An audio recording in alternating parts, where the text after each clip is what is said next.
დავიღალე, მოდი ჩემთან უფალო. ღმერთო ძლიერო, მძიმეა ჯვარი, რომელიც მომმადლე მე, მაგრამ წამს, რომ შენი იმედით გავაგრძელებთ ცხოვრების გზას.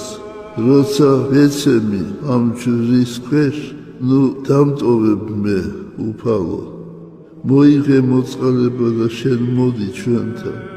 აღგვადგინენ და ღირსნი გავხადე სასუფეველისა შენისა. ადამიანი იღლება, ადამიანს უჭირს იმ ჯვრის ტარება, რომელიც მისცემა მას უფალობა და ხშირი შემთხვევა, როცა ჩვენ თვითონ ვამძიმებთ ამ ჯვარს და არის შემთხვევა, როცა ადამიანი ეცემა, ვეღარ მიდის წინ, ეცემა და სთხოვს უფალს, რომ უფალო, მე არ მაქვს ზავა, რომ მოვიდე შენთან, შენ მოდი ჩემთან.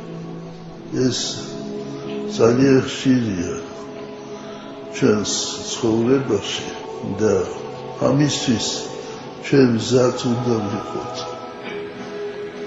ადამიანი მზად უნდა იყოს. ჩვენ უნდა ვიცოდეთ, რომ ცხოვრების გზაზე მუდამ ფიანდაზებით და ყვავილებით მორთული გზა არ გექნება. ექნება განსაცდელი.